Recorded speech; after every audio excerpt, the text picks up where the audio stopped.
find where you fit, find that message, and really talk to your consumers in a meaningful way. But it's just something that it's more imperative than ever. And I think that the other thing is that brands really need to be communicative right now. It's not the time to go dark. It's definitely a time to continue communicating, whatever that may be, and to really find the avenues that work best for your business. It's going to be a really neat behind the scenes. And I was like, oh my gosh, this is so weird. Because something always magical happens.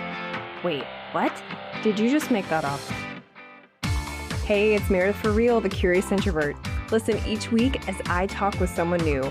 The topics are as ADD as I am, but they'll inspire you to stay curious and grow. Big thanks to our location sponsor, the UWF Historical Trust. If you're feeling whiplash from being launched back into your workplace, you're not alone. If you're a business owner with Captain Morgan in your coffee mug during a Zoom meeting, you're not alone. Life and business as usual have a large asterisk around usual, but no clear definition. My next guest is the Vice President of Public Relations for Sunny 505, a nationwide communications firm. She's going to share some workplace predictions, how we can make meeting up meaningful, and weird things that are now normal. Survivor of a dozen political campaigns, published author, left shoe first for good luck, Jamie Dickerman. Hello, I'm happy to be here. I'm glad that you came. I kind of feel like you are the soccer goalie right now. I know you played basketball, but I played soccer, so I only know what I know. But you know, as the soccer goalie, you kind of see what's happening on the field and you see the patterns that are emerging and you kind of see like, okay, that's the next move. Oh, not anymore. You missed your opening.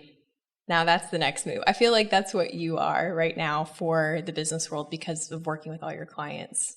Absolutely. And that's, you know, what you were talking about, seeing it change and seeing how the outlook overall is changing is something that's really crazy to watch right now. If we would have looked 2 months back, no one's predictions for 2020 were going to be anything close to what's happening. And even, you know, looking back, early March, early April, looking at those, the outlook is changing constantly. So absolutely, it's spot on. We're working on trying to find ways where people can be flexible and really adapt to this. It's just an ever unfolding situation. Businesses normally plan a couple of quarters out and sometimes even a whole year in areas like advertising, obviously budgeting, and maybe even like, product development or those sorts of things. Has this shortened the planning projections of companies? Instead of planning a year out, they're planning months or weeks out? You know, somewhat. I know for some of our clients, we are working on fiscal year 21 projections, which will cover all of the next fiscal year. But even in that, that's flexible. And that has plans that kind of have some contingencies built in. I think that planning farther ahead is a really good thing, but kind of that interim plan is something that's a little harder to nail down. So in that interim plan, you have to do things, you know, a month out, a quarter out, and just look at those incrementally for things as they're changing. Because what we're seeing, you know, even this month is going to be completely different next month. So I think that planning short term definitely needs to be broken up a little bit, and planning long term, definitely go ahead, plan with the knowledge that it's going to be a long time before we get back to a normal, and it's probably going to be more of a new normal for a really long time. So, yeah. I mean, having those contingencies is really important, I think. Normal with heavy air quotes. Yes. What are some of the things that were not normal at all that now are, oh, yep, we do that, that's typical? Oh, so many things. I think probably the biggest one is the fact that we are, and I know everyone is, now inviting our clients into our home and inviting our coworkers into our home via Zoom. And, you know, we're getting to see everyone's artwork. We're getting to see everyone's kids. We're getting to see everyone's pets. And it really adds this layer of just this humanity to all of everything that we do. I mean, you know, we work really hard to develop those meaningful connections, but it's going a step further to places that we wouldn't normally connect. So it's really, you know, bringing clients and coworkers into your home, I think is probably the biggest new normal thing in the workplace. Yeah, I would agree. What are some of the pros and cons of that? I think that it really does add that human contact element. It's not the same as, a hug or a handshake or sitting face to face with someone, but it really does add a different element than a conference call. And in a lot of ways, I think it's helpful for people because it also adds an element of having to pay attention. Yes. I know we've all had those people that when you're on a conference call and you start calling their name to ask them a question, and all of a sudden they're not really paying attention. They're not really there. They've kind of zoned out. Where I think, Zoom or Skype or Google Hangouts or whatever keeps you a little bit more connected. You kind of have to be. So I think that's one of the benefits for sure, but it also does add that human element in a time where things do feel so distant. For some, life has gone on like normal, but for a lot of people, they're seeing their spouses, their kids, their immediate family, and maybe a neighbor when they're on a walk, and that's about it. That is so true. Do you think that there is any sort of how in office politics, right? Mm-hmm. So this is so interesting because office politics, the first word is, office. So there's the person that shares all about their weekend, and then there's the person that really is tight-lipped and doesn't share anything. And there's thoughts both ways, I'm sure, of what you should do and what benefits you and what can work against you. But anything that you say can be held against you in an office space. So what should employees keep in mind when doing a Zoom call? Should they always show the background? Will they seem cold and standoffish if they choose, a Tiger King background or just to even blur it out? I don't think there's anything cold and standoffish about a Tiger King background. I think you're right. But as far as a background, I think that's a personal choice. And I mean, it's one that should be made with caution and forethought. Anytime, especially if there are clients involved or, outside customers involved, there should be a level of professionalism. One of the things that we tell people all the time is that your people are the face of your brand. You are the face of your brand. And so I think that carries over into Zoom calls. It's something that you definitely want a layer of professionalism. Of course, read the room. We're a small team and so, and we know each other. We're a team of 15. We're really close. We've all worked together for a lot of years. So, if one of us is going to throw up a Tiger King background in a company lunch or something, that's fine. But it's not something we'd probably do with a client. Not that we don't have fun and not that we're not trying to still show that human element. I think that there's a balance. And I think the background of your house is probably fine, depending on what it is. If it's absolute clutter and hoarders back there, you probably want to put up a virtual background. If it's a clean wall with some artwork or even a cool background or anything like that, then I think that's fine.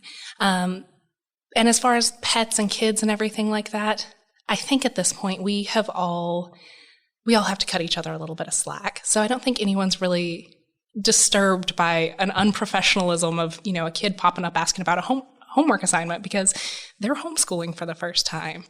We have a mute button and a camera off button that you can take care of something very quickly. So I think it's finding that balance, knowing your audience and still wanting to put the best foot forward for your brand, mm-hmm. while also being cognizant of the fact that we're all in a new normal and we're all adjusting. So if something does happen, hopefully it's nothing too crazy, but if something does happen, it's okay to say, hey, I'm really sorry. I need to just take a minute. Turn off your video, turn off your mic, make sure you turn off those things, and then let's dive into that, shall we? Pro tip: don't take your phone to the bathroom when you're on a Zoom call. But that one's obvious, or we thought it was obvious. But the one lady, she didn't know it was obvious. Can we talk about some Zoom etiquette? Absolutely. I think one of the main things is I advocate heavily for muting your mic if you're not speaking. Especially, this isn't such a big deal if it's 2 or 3 people, even 4 in a call. But when you get a full team wide or, you're doing a planning session with someone or you've got multiple people on this call, so many things get distracting. If you're typing notes, if you're shuffling paper, if you're breathing heavy, the breathing will just keep highlighting. So I the opening of a bag of chips. Yes. Aunt Pat. Like right in the microphone. Like, what are you doing? So I think mute your mic is probably one of the best ones. If you're not, I mean, of course, you want to be where you can contribute. So be ready to unmute and talk there. Zoom etiquette also, I think it's really important for employers to have a chat with their employees about just some of the functionalities of Zoom. For example, if you put something in the chat, even if it's a private chat, that is transcribed into the entire Zoom minutes.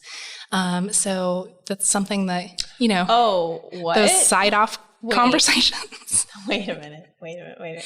So like in the Zoom chat off to the right, you can chat with everybody. But if I chat with like privately, it ain't private? It's not private. It is during the duration of the call, but anyone who transcribes the minutes can then see it. And I think that's an important thing for people to know. Don't talk trash about your boss. Yeah, or save it for other a text team members message. or anything, I mean, anything. Oh my that's gosh. something that I think setting expectations for, this is what it's going to be like on Zoom calls, if possible, and that can even be a company decision, if we're interfacing with a customer or a client, please use this as your Zoom background, or, please choose an area of your home that has whatever. Yeah. And that is hard because that is, that is your personal home and everything like that. So you may not have the option to have a room that looks like that. So maybe a Zoom background's a good idea. But setting expectations, I think, is a really good way to maintain that brand image. And how can employers set expectations as far as, well, maybe that's not the way that I wanted to word it. Sometimes we're zoomed out. Mm-hmm. Right? And we're like, wow, that could have been an email. And what at first was novel and fun and, hey, look, we're getting through this. Now we really are putting Captain Morgan in our coffee mugs, just calling it a day. So, is there like a certain time that Zoom meetings should be? And how do we know if what needs to be talked about warrants a meeting, and how do we know it just could be an email? Gotcha. I think that again is kind of a industry to industry decision, if not a company to company decision. Zoom fatigue is a real thing. For whatever reason, we used to be in meetings all day, every day, or in front of people all day, every day. But there's an added layer of fatigue that happens when you're prepping your own space and prepping, and video calls are a bit of a different beast to tackle. And so there is more mental prep, I think, for a Zoom call than even an in-person meeting. Because there's also the added layer of, you're having to work in an environment that for a lot of people isn't the norm. It's not what they're used to. And I mean, our brains, I think, just go into a little bit more overdrive when we're working from an area that isn't our norm. But I think that, excuse me. Yeah, I think like an hour is good. I'm like really more Absolutely. than an hour. And I find, like all meetings, I find the meetings that are most interesting are the ones that you let me talk. So like, Exactly. If you're going to just be da-da-da-da-da, well, you could have pre-recorded that and then I could have done dishes while watching you. As a webinar or something. Yeah. So maybe it's like we need to treat Zoom meetings more like in-person meetings where everyone gets to talk.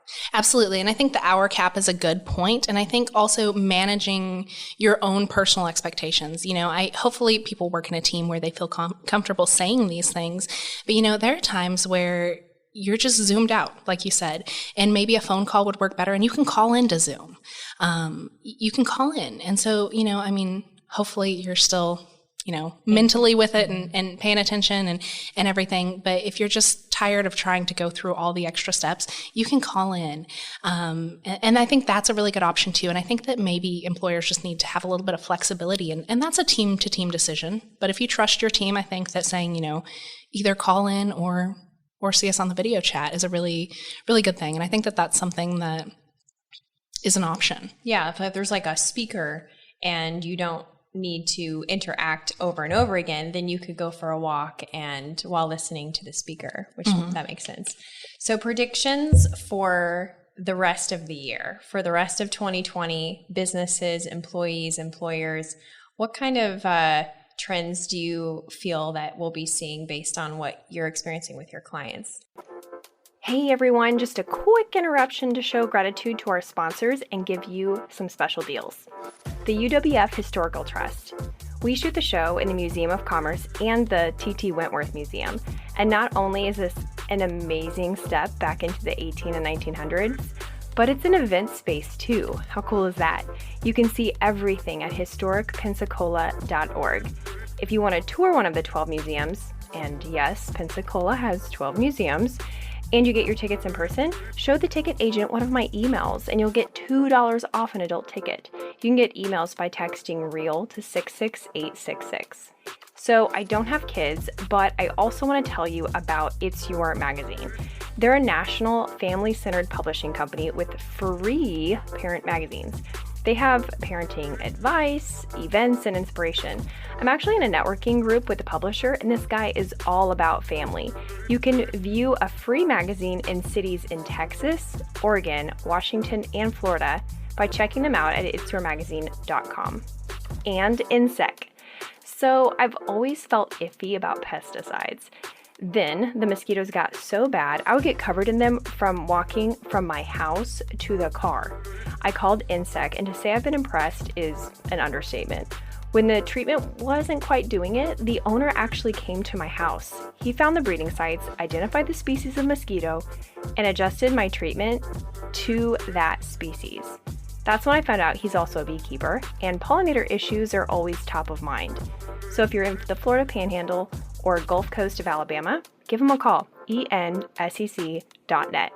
And Dexafit Pensacola. So new thought, the scale is just your relationship with gravity. Now when I get on my scale and me no likey, I say, you don't know me. What does know me is the 3D body comp scan. I can see what I'm made of and what's right for my body. Plus, when you get a Dexafit scan, you also get a consultation, because what good is data if you don't know what to do with it? After you know, you can make your fitness plan smart, like Expert Level 5000. Also, look this up on YouTube. It's pretty awesome. Dexafit.com. Now back to the show. Well, I think one of the big things is that people are tuning into the news probably more heavily than they have in a really long time. Some of those figures are upwards of 50% more, 60% more, depending on the media. And that's not a trend that I think is going to go away. People are really tuning in more to the news. I mean, they're glued to it. They want those updates. They want to know what's happening. And as a result, that makes PR super important. Getting good stories on the news. Contrary to what a lot of people think, the news stations, I talk to them every day, and they are looking for good news stories. We've been able to get a lot of really, really good positive coverage for our clients during this time because they're looking for those stories of hope, those stories of community, those stories of those businesses that are going above and beyond. So if anyone has those stories, now is the time to really, really just put them out there. You have an active audience who is really tuned in and wants to know what's going on. And by that same token, advertising is huge right now. People still want to hear what businesses are doing. I have a couple of statistics here. Recent surveys show that 77% of people want to hear how a brand is helping in the new normal. Everyday life is different. So they want to know, how does your brand help? What is it? What need do you feel in this new normal? They also, 75% want to hear about the brand's efforts to face the situation. And I think that's going to be ongoing. People want to feel safe. They want to feel comfortable. They have a lot of needs right now. People are afraid. A lot are suffering financially. A lot are struggling mentally and emotionally. And so it's really, the public has these needs. And how do you fill these needs? And there's a lot of empathy that needs to go in those messages. And I think that empathy and that active listening is something that brands are going to need to really engage heavily on as we move forward throughout the year. I don't think that's something that's going to go away anytime soon. That's kind of a good thing, though. It is. Empathy I hate to say empathy as a form of marketing, that really cheapens it, but empathy, considerate marketing. Absolutely. Considering the feeling of the customer as a person and not just a potential sale. Absolutely. Well, and that's something that, everyone has an area of expertise, and everyone has a need that they feel. And in that, they can find out how that fits. What do people need? Just really listening to that. And it adds that human element in there. And I think that's wonderful. That is. And that's really how marketing should be. It is. And, the cool part is this is something that we tell our clients year round. This is evergreen. This is find where you fit, find that message, and really talk to your consumers in a meaningful way. But it's just something that it's more imperative than ever. And I think that the other thing is that brands really need to be communicative right now. It's not the time to go dark. It's definitely a time to continue communicating, whatever that may be, and to really find the avenues that work best for your business. Video's key. Video is huge. It always has been, but especially in a new normal where people are feeling a little hesitant to have those in-person interactions, video, webinars, watch parties, anything virtual that you can offer, even in conjunction with anything in person post-quarantine is really important. Makes people feel connected to the people behind the brand. Absolutely. And that's something that's important all the time, but like I said, especially now, they need to see that human element. So as we wrap up, can you tell, what does Sunny 505 do? What does a PR firm do for a company? You're a full service, which is important, but explain how that works and why it's important. Absolutely. So we are a marketing, advertising, and public relations firm, which means we handle everything from marketing planning and research to development of those full year plans or quarter plans or month-by-month plans. We handle website development, app development, overall messaging, public relations strategy, social media, digital advertising, graphic design, traditional advertising, everything under the marketing umbrella.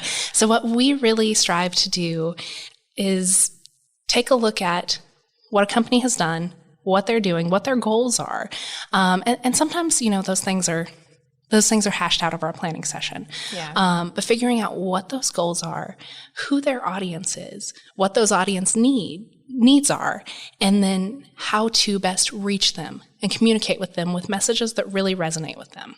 So instead of just throwing stuff on a wall and hoping it sticks, really making your moves smarter.